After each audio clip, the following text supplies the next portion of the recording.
It's been brilliant.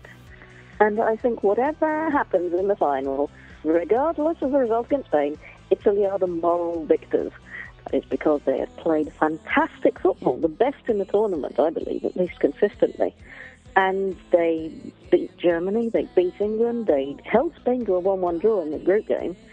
So they've played the kind of quality football that we always knew Italy were capable of, but through various reasons, the cultural reasons, the management, the players, they never actually did, or at least they used to do it in bursts, which was so infuriating because you knew they could do it.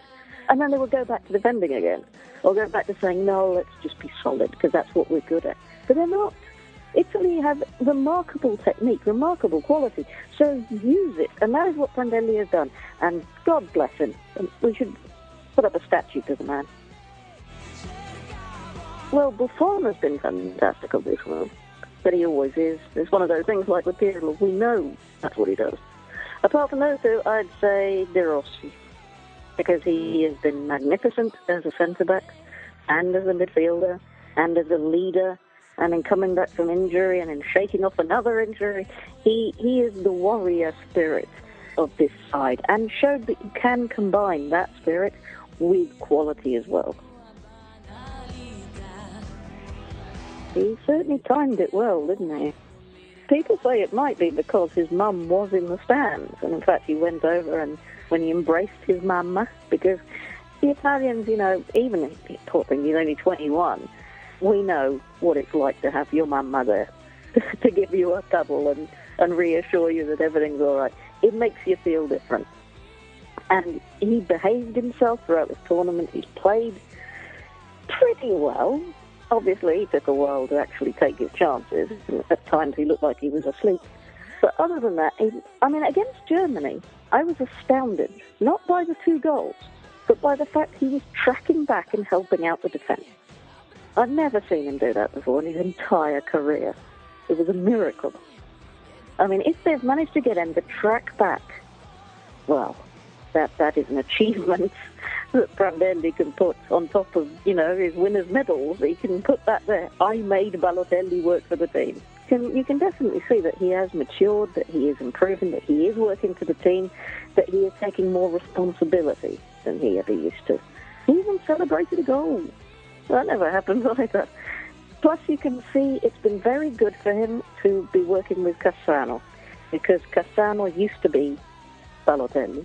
He used to be the wild child of Italian football who would always lose his temper and do crazy things. And now he is maturing, he is settling down, partly because of his health problems, but also because he married and he has a little son.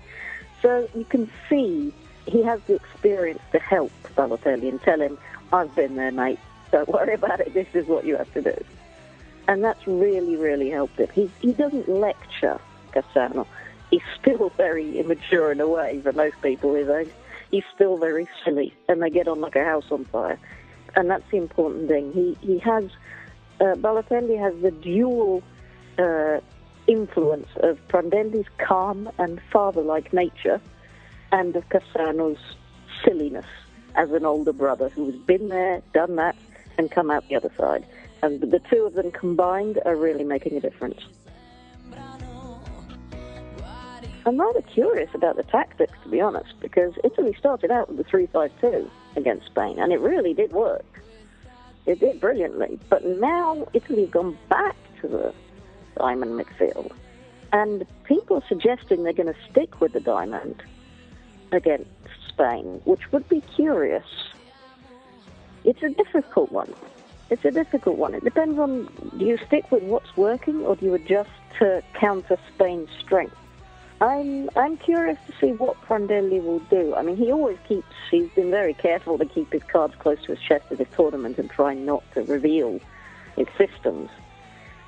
But if he does take inspiration from Juventus, from Antonio Conte's constant switching of systems, which we know the team can do because we've seen them do it, then we could get a very interesting final here. But also, I'm more curious to see what Spain will do, whether they'll actually play a striker or not, because it was when Torres came on, in the second half that Spain really started to threaten Italy.